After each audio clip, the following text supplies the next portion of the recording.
اور اگر حج کے ساتھ ساتھ تم اپنے رب کا فضل بھی تلاش کرتے جاؤ، اس میں کوئی مذائقہ نہیں۔ جب عرفات سے چلو تو مشعر حرام کے پاس ٹھہر کر اللہ کو یاد کرو، اور اس طرح یاد کرو جس کی ہدایت اس نے تمہیں کی ہے، ورنہ اس سے پہلے تو تم لوگ بھٹکے ہوئے تھے۔ پھر جہاں سے اور سب لوگ پلٹتے ہیں وہیں سے تم بھی پلٹو اور اللہ سے معافی چاہو، یقیناً وہ معاف کرنے والا اور رحم فرمانے والا ہے۔ پھر جب اپنے حج کے ارکان ادا کر چکو تو جس طرح پہلے اپنے آباء و اجداد کا ذکر کرتے تھے اس طرح اب اللہ کا ذکر کرو، بلکہ اس سے بھی بڑھ کر۔ مگر اللہ کو یاد کرنے والے لوگوں میں بھی بہت فرق ہے۔ ان میں سے کوئی تو ایسا ہے جو کہتا ہے کہ اے ہمارے رب، ہمیں دنیا ہی میں سب کچھ دے دے، ایسے شخص کے لیے آخرت میں کوئی حصہ نہیں۔ اور کوئی کہتا ہے کہ اے ہمارے رب، ہمیں دنیا میں بھی بھلائی دے اور آخرت میں بھی بھلائی دے، اور آگ کے عذاب سے ہمیں بچا۔ یہ لوگ اپنی کمائی کے مطابق دونوں جگہ حصہ پائیں گے، اور اللہ کو حساب چکاتے کچھ دیر نہیں لگتی۔ یہ گنتی کے چند روز ہیں جو تمہیں اللہ کی یاد میں بسر کرنے چاہیے۔ پھر جو کوئی جلدی کر کے 2 ہی دن میں واپس ہو گیا تو کوئی حرج نہیں، اور جو کوئی کچھ دیر زیادہ ٹھہر کر پلٹا تو بھی کوئی حرج نہیں، بشرطے کہ یہ دن اس نے تقویٰ کے ساتھ بسر کیے ہوں۔ اللہ کی نافرمانی سے بچو اور خوب جان رکھو کہ ایک روز اس کے حضور تمہاری پیشی ہونے والی ہے۔ انسانوں میں کوئی تو ایسا ہے جس کی باتیں دنیا کی زندگی میں تمہیں بہت بھلی معلوم ہوتی ہیں، اور اپنی نیک نیتی پر وہ بار بار خدا کو گواہ ٹھہراتا ہے، مگر حقیقت میں وہ بدترین دشمن حق ہوتا ہے۔ جب اسے اقتدار حاصل ہو جاتا ہے تو زمین میں اس کی ساری دوڑ دھوپ اس لیے ہوتی ہے کہ فساد پھیلائے، کھیتوں کو غارت کرے اور نسل انسانی کو تباہ کرے۔ حالانکہ اللہ جسے وہ گواہ بنا رہا تھا فساد کو ہرگز پسند نہیں کرتا، اور جب اس سے کہا جاتا ہے کہ اللہ سے ڈر تو اپنے وقار کا خیال اس کو گناہ پر جما دیتا ہے۔ ایسے شخص کے لیے تو بس جہنم ہی کافی ہے، اور وہ بہت برا ٹھکانہ ہے۔ دوسری طرف انسانوں ہی میں سے کوئی ایسا بھی ہے جو رضائے الہی کی طلب میں اپنی جان کھپا دیتا ہے، اور ایسے بندوں پر اللہ بہت مہربان ہے۔ اے ایمان والو، تم پورے کے پورے اسلام میں آ جاؤ اور شیطان کی پیروی نہ کرو کہ وہ تمہارا کھلا دشمن ہے۔ جو صاف صاف ہدایات تمہارے پاس آ چکی ہیں، اگر ان کو پا لینے کے بعد پھر تم نے لغزش کھائی تو خوب جان رکھو کہ اللہ سب پر غالب اور حکیم و دانا ہے۔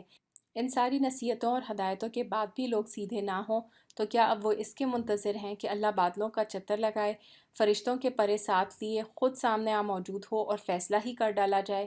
آخرکار سارے معاملات پیش تو اللہ ہی کے حضور ہونے والے ہیں۔ بنی اسرائیل سے پوچھو کیسی کھلی کھلی نشانیاں ہم نے انہیں دکھائی ہیں، اور پھر یہ بھی انہی سے پوچھ لو کہ اللہ کی نعمت پانے کے بعد جو قوم اس کو شقاوت سے بدلتی ہے اسے اللہ کیسی سخت سزا دیتا ہے۔ جن لوگوں نے کفر کی راہ اختیار کی ہے ان کے لیے دنیا کی زندگی بڑی محبوب و دل پسند بنا دی گئی ہے۔ ایسے لوگ ایمان کی راہ اختیار کرنے والوں کا مذاق اڑاتے ہیں، مگر قیامت کے روز پرہیزگار لوگ ہی ان کے مقابلے میں عالی مقام ہوں گے۔ رہا دنیا کا رزق تو اللہ کو اختیار ہے جسے چاہے بے حساب دے۔ ابتدا میں سب لوگ ایک ہی طریقے پر تھے، پھر یہ حالت باقی نہ رہی اور اختلافات رونما ہوئے۔ تب اللہ نے نبی بھیجے جو راست روی پر بشارت دینے والے اور کج روی کے نتائج سے ڈرانے والے تھے، اور ان کے ساتھ کتابیں برحق نازل کی تاکہ حق کے بارے میں لوگوں کے درمیان جو اختلافات رونما ہو گئے تھے ان کا فیصلہ کرے۔ اور ان اختلافات کے رونما ہونے کی وجہ یہ تھی کہ ابتدا میں لوگوں کو حق بتایا نہیں گیا تھا۔ نہیں، اختلاف ان لوگوں نے کیا جنہیں حق کا علم دیا جا چکا تھا۔ انہوں نے روشن ہدایات پا لینے کے بعد محض اس لیے حق کو چھوڑ کر مختلف طریقے نکالے کہ وہ آپس میں زیادتی کرنا چاہتے تھے۔ پس جو لوگ انبیاء پر ایمان لے آئے انہیں اللہ نے اپنے اذن سے اس حق کا راستہ دکھا دیا جس میں لوگوں نے اختلاف کیا تھا۔ اللہ جسے چاہتا ہے راہ راست دکھا دیتا ہے۔ پھر کیا تم لوگوں نے یہ سمجھ رکھا ہے کہ یوں ہی جنت کا داخلہ تمہیں مل جائے گا، حالانکہ ابھی تم پر وہ سب کچھ نہیں گزرا جو تم سے پہلے ایمان لانے والوں پر گزر چکا ہے۔ ان پر سختیاں گزریں، مصیبتیں آئیں، ہلا مارے گئے، حتیٰ کہ وقت کا رسول اور اس کے ساتھی اہل ایمان چیخ اٹھے کہ اللہ کی مدد کب آئے گی۔ اس وقت انہیں تسلی دی گئی کہ ہاں، اللہ کی مدد قریب ہے۔ لوگ پوچھتے ہیں ہم کیا خرچ کریں؟ جواب دو کہ جو مال بھی تم خرچ کرو اپنے والدین پر، رشتہ داروں پر، یتیموں اور مسکینوں اور مسافروں پر خرچ کرو، اور جو بھلائی بھی تم کرو گے اللہ اس سے باخبر ہوگا۔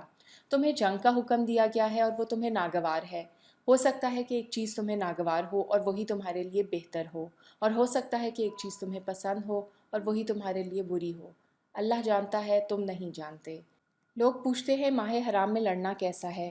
کہو اس میں لڑنا بہت برا ہے، مگر راہ خدا سے لوگوں کو روکنا اور اللہ سے کفر کرنا اور مسجد حرام کا راستہ خدا پرستوں پر بند کرنا اور حرم کے رہنے والوں کو وہاں سے نکالنا اللہ کے نزدیک اس سے بھی زیادہ برا ہے۔ اور فتنہ خون ریزی سے شدید تر ہے۔ وہ تو تم سے لڑے ہی جائیں گے، حتیٰ کہ اگر ان کا بس چلے تو تمہارے دین سے تم کو پھیر لے جائیں۔ اور یہ خوب سمجھ لو کہ تم میں سے جو کوئی اپنے دین سے پھرے گا اور کفر کی حالت میں جان دے گا، اس کے اعمال دنیا اور آخرت دونوں میں ضائع ہو جائیں گے۔ ایسے سب لوگ جہنمی ہیں اور ہمیشہ جہنم ہی میں رہیں گے۔ بخلاف اس کے جو لوگ ایمان لائے ہیں اور جنہوں نے خدا کی راہ میں اپنا گھر بار چھوڑا اور جہاد کیا، وہ رحمت الہی کے جائز امیدوار ہیں، اور اللہ ان کی لغزشوں کو معاف کرنے والا اور اپنی رحمت سے انہیں نوازنے والا ہے۔ پوچھتے ہیں شراب اور جوئے کا کیا حکم ہے؟ کہو ان دونوں چیزوں میں بڑی خرابی ہے، اگرچہ ان میں لوگوں کے لیے کچھ منافع بھی ہیں، مگر ان کا گناہ ان کے فائدے سے بہت زیادہ ہے۔ پوچھتے ہیں ہم راہ خدا میں کیا خرچ کریں؟ کہو جو کچھ تمہاری ضروریات سے زیادہ ہو۔ اس طرح اللہ تمہارے لیے صاف صاف احکام بیان کرتا ہے، شاید کہ تم دنیا اور آخرت دونوں کی فکر کرو۔ پوچھتے ہیں یتیموں کے ساتھ کیا معاملہ کیا جائے؟ کہو جس طرز عمل میں ان کے لیے بھلائی ہو وہی اختیار کرنا بہتر ہے۔ اگر تم اپنا اور ان کا خرچ اور رہنا سہنا مشترک رکھو تو اس میں کوئی مذائقہ نہیں، آخر وہ تمہارے بھائی بند ہی تو ہیں۔ برائی کرنے والے اور بھلائی کرنے والے دونوں کا حال اللہ پر روشن ہے۔ اللہ چاہتا تو اس معاملے میں تم پر سختی کرتا، مگر وہ صاحب اختیار ہونے کے ساتھ صاحب حکمت بھی ہے۔ تو مشرک عورتوں سے ہرگز نکاح نہ کرنا جب تک کہ وہ ایمان نہ لے آئے۔ ایک مومن لونڈی مشرک شریف زادی سے بہتر ہے، اگرچہ وہ تمہیں بہت پسند ہو۔ اور اپنی عورتوں کے نکاح مشرک مردوں سے کبھی نہ کرنا جب تک وہ ایمان نہ لے آئے۔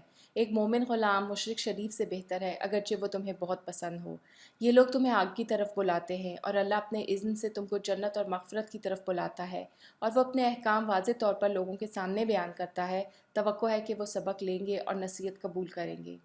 پوچھتے ہیں حیض کا کیا حکم ہے؟ کہو وہ ایک گندگی کی حالت ہے، اس میں عورتوں سے الگ رہو اور ان کے قریب نہ جاؤ جب تک کہ وہ پاک صاف نہ ہو جائیں۔ پھر جب وہ پاک ہو جائیں تو ان کے پاس جاؤ، اس طرح جیسا کہ اللہ نے تم کو حکم دیا ہے۔ اللہ ان لوگوں کو پسند کرتا ہے جو بدی سے باز رہیں اور پاکیزگی اختیار کریں۔ تمہاری عورتیں تمہاری کھیتیاں ہیں، تمہیں اختیار ہے جس طرح چاہو اپنی کھیتی میں جاؤ، مگر اپنے مستقبل کی فکر کرو اور اللہ کی ناراضی سے بچو۔ خوب جان لو کہ تمہیں ایک دن اس سے ملنا ہے، اور اے نبی صلی اللہ علیہ وآلہ وسلم، جو تمہاری ہدایات کو مان لیں انہیں فلاح و سعادت کی خوشخبری دے دو۔ اللہ کے نام کو ایسی قسمیں کھانے کے لیے استعمال نہ کرو جن سے مقصود نیکی اور تقویٰ اور بندگان خدا کی بھلائی کے کاموں سے باز رہنا ہو۔ اللہ تمہاری ساری باتیں سن رہا ہے اور سب کچھ جانتا ہے۔ جو بے معنی قسمیں تم بلا ارادہ کھا لیا کرتے ہو ان پر اللہ گرفت نہیں کرتا، مگر جو قسمیں تم سچے دل سے کھاتے ہو ان کی باز پرس وہ ضرور کرے گا۔ اللہ بہت درگزر کرنے والا اور بردبار ہے۔ جو لوگ اپنی عورتوں سے تعلق نہ رکھنے کی قسم کھا بیٹھتے ہیں ان کے لیے 4 مہینے کی مہلت ہے۔ اگر انہوں نے رجوع کر لیا تو اللہ معاف کرنے والا اور رحیم ہے، اور اگر انہوں نے طلاق ہی کی ٹھان لی ہو تو جانے رہیں کہ اللہ سب کچھ سنتا اور جانتا ہے۔ جن عورتوں کو طلاق دی گئی ہو 3 مرتبہ ایام ماہواری آنے تک اپنے آپ کو روکے رکھیں، اور ان کے لیے یہ جائز نہیں ہے کہ اللہ نے ان کے رحم میں جو کچھ خلق فرمایا ہو اسے چھپائیں۔ انہیں ہرگز ایسا نہ کرنا چاہیے اگر وہ اللہ اور روز آخر پر ایمان رکھتی ہیں۔ ان کے شوہر تعلقات درست کر لینے پر آمادہ ہوں تو وہ اس عدت کے دوران میں انہیں پھر اپنی زوجیت میں واپس لے لینے کے حقدار ہیں۔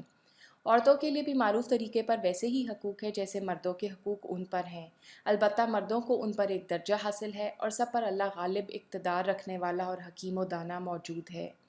طلاق 2 بار ہے، پھر یا تو سیدھی طرح عورت کو روک لیا جائے یا بھلے طریقے سے اس کو رخصت کر دیا جائے، اور رخصت کرتے ہوئے ایسا کرنا تمہارے لیے جائز نہیں ہے کہ جو کچھ تم انہیں دے چکے ہو اس میں سے کچھ واپس لے لو۔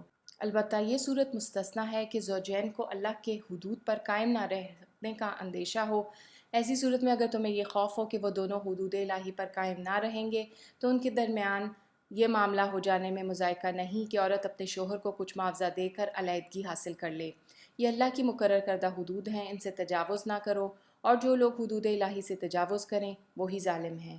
پھر اگر 2 بار طلاق دینے کے بعد شوہر نے عورت کو تیسری بار طلاق دے دی تو وہ عورت پھر اس کے لیے حلال نہ ہوگی، الا یہ کہ اس کا نکاح کسی دوسرے شخص سے ہو اور وہ اسے طلاق دے دے۔ تب اگر پہلا شوہر اور یہ عورت دونوں یہ خیال کریں کہ حدود الہی پر قائم رہیں گے تو ان کے لیے ایک دوسرے کی طرف رجوع کر لینے میں کوئی مذائقہ نہیں۔ یہ اللہ کی مقرر کردہ حدیں ہیں جنہیں وہ ان لوگوں کی ہدایت کے لیے واضح کر رہا ہے جو اس کی حدوں کو توڑنے کا انجام جانتے ہیں۔ اور جب تم عورتوں کو طلاق دے دو اور ان کی عدت پوری ہونے کو آ جائے تو یا بھلے طریقے سے انہیں روک لو یا بھلے طریقے سے رخصت کر دو۔ محض ستانے کی خاطر انہیں نہ روکے رکھنا یہ زیادتی ہوگی، اور جو ایسا کرے گا در حقیقت آپ اپنے ہی اوپر ظلم کرے گا۔ اللہ کی آیات کا کھیل نہ بناؤ، بھول نہ جاؤ کہ اللہ نے کس نعمت عظمیٰ سے تمہیں سرفراز کیا ہے۔ وہ تمہیں نصیحت کرتا ہے کہ جو کتاب اور حکمت اس نے تم پر نازل کی ہے اس کا احترام ملحوظ رکھو۔ اللہ سے ڈرو اور خوب جان لو کہ اللہ کو ہر بات کی خبر ہے۔ جب تم اپنی عورتوں کو طلاق دے چکو اور وہ اپنی عدت پوری کر لیں تو پھر اس میں مانع نہ ہو کہ وہ اپنے زیر تجویز شوہروں سے نکاح کر لیں، جبکہ وہ معروف طریقے سے باہم مناکحت پر راضی ہوں۔ تمہیں نصیحت کی جاتی ہے کہ ایسی حرکت ہرگز نہ کرنا۔ اگر تم اللہ اور روز آخر پر ایمان لانے والے ہو، تمہارے لیے شائستہ اور پاکیزہ طریقہ یہی ہے کہ اس سے باز رہو۔ اللہ جانتا ہے، تم نہیں جانتے۔ جو باپ چاہتے ہوں کہ ان کی اولاد پوری مدت رضاعت تک دودھ پیے تو مائیں اپنے بچوں کو کامل 2 سال دودھ پلائیں۔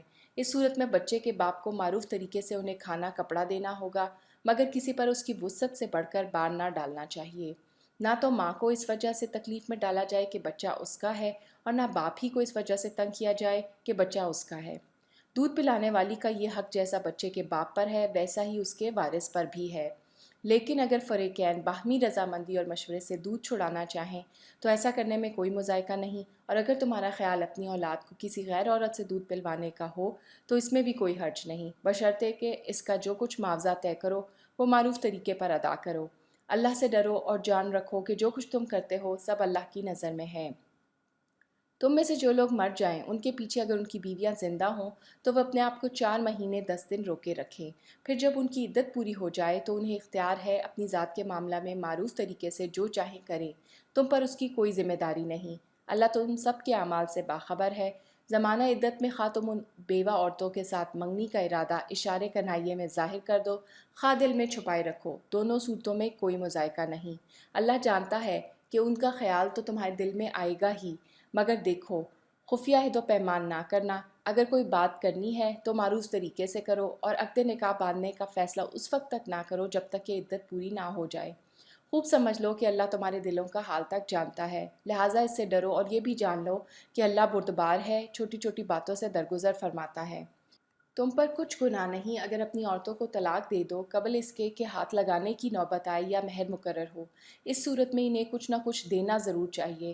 خوشحال آدمی اپنی مقدرت کے مطابق اور غریب آدمی اپنی مقدرت کے مطابق معروف طریقے سے دے، یہ حق ہے نیک آدمیوں پر۔ اور اگر تم نے ہاتھ لگانے سے پہلے طلاق دی ہو لیکن مہر مقرر کیا جا چکا ہو تو اس صورت میں نصف مہر دینا ہوگا۔ یہ اور بات ہے کہ عورت نرمی برتے اور مہر نہ لے، یا وہ مرد جس کے اختیار میں عقد نکاح ہے نرمی سے کام لے اور پورا مہر دے دے، اور تم یعنی مرد نرمی سے کام لو تو یہ تقویٰ سے زیادہ مناسبت رکھتا ہے۔ آپس کے معاملات میں فیاضی کو نہ بھولو، تمہارے اعمال کو اللہ دیکھ رہا ہے۔ اپنی نمازوں کی نگہداشت رکھو، خصوصاً ایسی نماز کی جو محاسن صلاۃ کی جامع ہوں۔ اللہ کے آگے اس طرح کھڑے ہو جیسے فرما بردار غلام کھڑے ہوتے ہیں۔ بدامنی کی حالت ہو تو خواہ پیدل ہو خواہ سوار، جس طرح ممکن ہو نماز پڑھو، اور جب امن میسر آ جائے تو اللہ کو اس طریقے سے یاد کرو جو اس نے تمہیں سکھا دیا ہے جس سے تم پہلے ناواقف تھے۔ تم میں سے جو لوگ وفات پا جائیں اور پیچھے بیویاں چھوڑ رہے ہوں ان کو چاہیے کہ اپنی بیویوں کے حق میں یہ وصیت کر جائیں کہ 1 سال تک ان کو نان و نفقہ دیا جائے اور وہ گھر سے نہ نکالی جائیں۔ پھر اگر وہ خود نکل جائیں تو اپنی ذات کے معاملے میں معروف طریقے سے وہ جو کچھ بھی کریں اس کی کوئی ذمہ داری تم پر نہیں ہے۔ اللہ سب پر غالب اقتدار رکھنے والا اور حکیم و دانا ہے۔ اس طرح جن عورتوں کو طلاق دی گئی ہو انہیں بھی مناسب طور پر کچھ نہ کچھ دے کر رخصت کیا جائے، یہ حق ہے متقی لوگوں پر۔ اس طرح اللہ اپنے احکام تمہیں صاف صاف بتاتا ہے، امید ہے کہ تم سمجھ بوجھ سے کام کرو گے۔ تم نے ان لوگوں کے حال پر بھی کچھ غور کیا جو موت کے ڈر سے اپنے گھر بار چھوڑ کر نکلے تھے اور ہزاروں کی تعداد میں تھے۔ اللہ نے ان سے فرمایا مر جاؤ، پھر اس نے ان کو دوبارہ زندگی بخشی۔ حقیقت یہ ہے کہ اللہ انسان پر بڑا فضل فرمانے والا ہے، مگر اکثر لوگ شکر ادا نہیں کرتے۔ مسلمانوں اللہ کی راہ میں جنگ کرو اور خوب جان رکھو کہ اللہ سننے والا اور جاننے والا ہے۔ تمہیں کون ہے جو اللہ کو قرض حسن دے تاکہ اللہ اسے کئی گنا بڑھا چڑھا کر واپس کرے؟ گھٹانا بھی اللہ کے اختیار میں ہے اور بڑھانا بھی، اور اسی کی طرف تمہیں پلٹ کر جانا ہے۔ پھر تم نے اس معاملے پر بھی غور کیا جو موسیٰ کے بعد سرداران بنی اسرائیل کو پیش آیا تھا۔ انہوں نے اپنے نبی سے کہا ہمارے لیے ایک بادشاہ مقرر کر دو تاکہ ہم اللہ کی راہ میں جنگ کریں۔ نبی نے پوچھا کہیں ایسا تو نہ ہوگا کہ تم کو لڑائی کا حکم دیا جائے اور پھر تم نہ لڑو؟ وہ کہنے لگے بھلا یہ کیسے ہو سکتا ہے کہ ہم راہ خدا میں نہ لڑیں جبکہ ہمیں اپنے گھروں سے نکال دیا گیا ہے اور ہمارے بال بچے ہم سے جدا کر دیے گئے ہیں؟ مگر جب ان کو جنگ کا حکم دیا گیا تو ایک قلیل تعداد کے سوا وہ سب پیٹ موڑ گئے، اور اللہ ان میں سے ایک ایک ظالم کو جانتا ہے۔ ان کے نبی نے ان سے کہا کہ اللہ نے طالوت کو تمہارے لیے بادشاہ مقرر کیا ہے، یہ سن کر وہ بولے، ہم پر بادشاہ بننے کا وہ کیسے حقدار ہو گیا؟ اس کے مقابلے میں بادشاہی کے ہم زیادہ مستحق ہیں، وہ تو کوئی بڑا مالدار آدمی نہیں ہے۔ نبی نے جواب دیا، اللہ نے تمہارے مقابلے میں اسی کو منتخب کیا ہے اور اس کو دماغی اور جسمانی دونوں قسم کی اہلیتیں فراوانی کے ساتھ عطا فرمائی ہیں، اور اللہ کو اختیار ہے کہ اپنا ملک جسے چاہے دے۔ اللہ بڑی وسعت رکھتا ہے اور سب کچھ اس کے علم میں ہے۔ اس کے ساتھ ان کے نبی نے ان کو یہی بتایا کہ خدا کی طرف سے اس کے بادشاہ مقرر ہونے کی علامت یہ ہے کہ اس کے عہد میں وہ صندوق تمہیں واپس مل جائے گا جس میں تمہارے رب کی طرف سے تمہارے لیے سکون قلب کا سامان ہے، جس میں آل موسیٰ اور آل ہارون کے چھوڑے ہوئے تبرکات ہیں، اور جس کو اس وقت فرشتے سنبھالے ہوئے ہیں۔ اگر تم مومن ہو تو یہ تمہارے لیے بڑی نشانی ہے۔ پھر جب طالوت لشکر لے کر چلا تو اس نے کہا، ایک دریا پر اللہ کی طرف سے تمہاری آزمائش ہونے والی ہے، جو اس کا پانی پیے گا وہ میرا ساتھی نہیں، ساتھی صرف وہ ہے جو اس سے پیاس نہ بجھائے۔ ہاں ایک آدھ چلو کوئی پی لے تو پی لے، مگر ایک قلیل گروہ کے سوا سب اس دریا سے سیراب ہوئے۔ پھر جب طالوت اور اس کے ساتھی مسلمان دریا پار کر کے آگے بڑھے تو انہوں نے طالوت سے کہہ دیا کہ آج ہم میں جالوت اور اس کے لشکروں کا مقابلہ کرنے کی طاقت نہیں ہے۔ لیکن جو لوگ یہ سمجھتے تھے کہ انہیں ایک دن اللہ سے ملنا ہے، انہوں نے کہا، بہرحال ایسا ہوا کہ ایک قلیل گروہ اللہ کے اذن سے ایک بڑے گروہ پر غالب آ گیا۔ اللہ صبر کرنے والوں کا ساتھی ہے۔ اور جب وہ جالوت اور اس کے لشکروں کے مقابلے پر نکلے تو انہوں نے دعا کی، اے ہمارے رب، ہم پر صبر کا فیضان کر، ہمارے قدم جما دے اور اس کافر گروہ پر ہمیں فتح نصیب کر۔ آخرکار اللہ کے اذن سے انہوں نے کافروں کو مار بھگا دیا اور داؤد نے جالوت کو قتل کر دیا، اور اللہ نے اسے سلطنت اور حکمت سے نوازا اور جن جن چیزوں کا چاہا اس کو علم دیا۔ اگر اس طرح اللہ انسانوں کے ایک گروہ کو دوسرے گروہ کے ذریعے سے ہٹاتا نہ رہتا تو زمین کا نظام بگڑ جاتا، لیکن دنیا کے لوگوں پر اللہ کا بڑا فضل ہے کہ وہ اس طرح دفع فساد کا انتظام کرتا رہتا ہے۔ یہ اللہ کی آیات ہیں جو ہم ٹھیک ٹھیک تم کو سنا رہے ہیں، اور اے محمد صلی اللہ علیہ وآلہ وسلم، تم یقیناً ان لوگوں میں سے ہو جو رسول بنا کر بھیجے گئے ہیں۔